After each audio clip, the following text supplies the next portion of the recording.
Hi, this is a quick walkthrough of setting up the ACLs for our HIOS switches. I'm using an RSP35, but as long as the switch supports the ACLs, the setup should be one and the same. So this switch that I'm managing here has a 10.2 address. I'm currently utilizing HiView to manage this switch. And what you'll notice in the ping window is I am pinging a device which is a 10.3. My IP address that I'm managing from is a 10.99. So from the 10.99 I am pinging the 10.3 through the 10.2. So the 10.3 is behind the 10.2. And what I'm going to do is I'm going to set up a very quick ACL rule to show the bidirectional traffic that needs to be authorized. First, you go into your network security under ACLs, and what we're going to do is we're going to set up an ACL rule. So I'm going to create this. It's going to ask for a group. And in this case, we will call this the SCADA room, and we're going to start off with an index. We'll start off with an index 10. We'll just go up in increments of 10. This will still allow for subsets to later insert an index of 11 and so on. So it'll be a group name of SCADA room. Oh, and it did not allow that.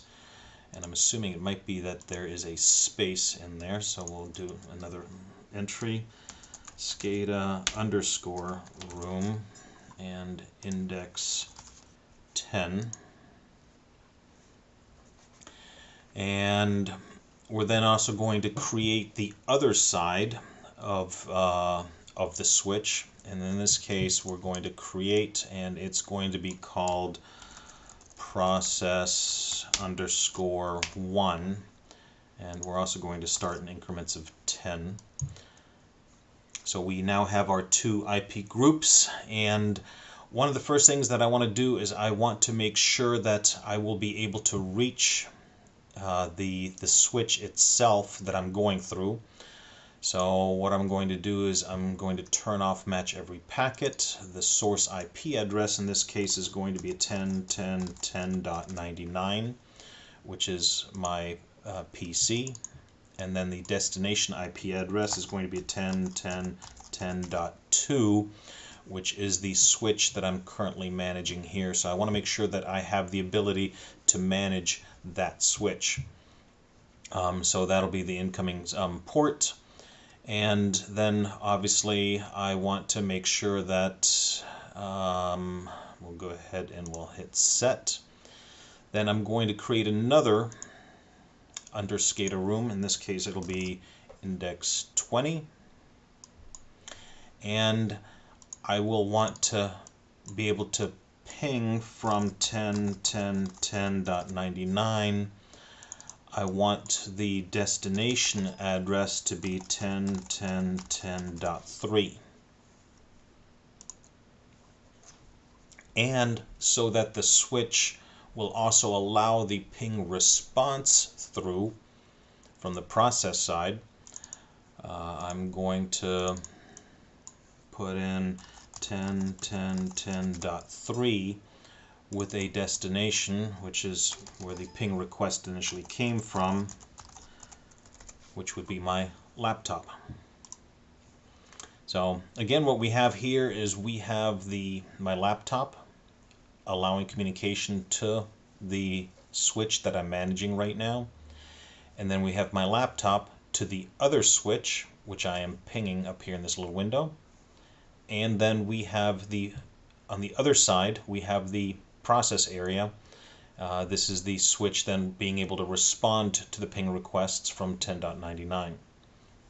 So that's one portion of the ACL rules. We hit set again just to make sure and just do a quick reload. And next we're going to assign the rules. So what we're going to do is we're going to assign them. And I have the SCADA room attached to port 9.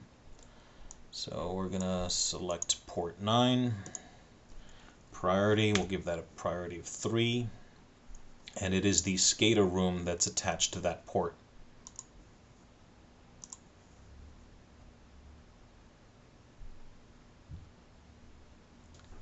The next thing we're going to do is we're also going to assign the other port, and the other port, which is the process room,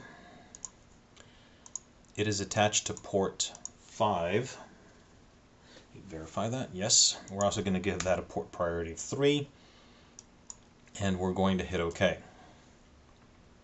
So as you can see, we're still pinging the switch. But if I were to go in here and change this permit to a deny,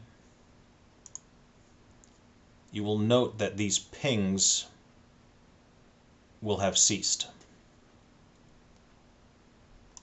And if I change this back to a permit,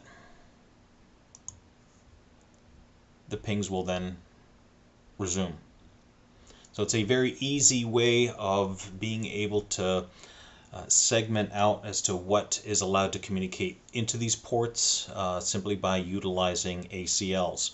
Obviously, we're utilizing all protocols, so I can get significantly more narrow. I can dictate as to whether it's TCP traffic, UDP traffic, ICMP ping, the source port, and so on and so forth. But this is the most basic means of doing this. The last thing that needs to be kept in mind is, again, you have this little warning triangle here, so all of these changes are currently residing in your volatile memory. Always make sure that you go into here and save the configuration.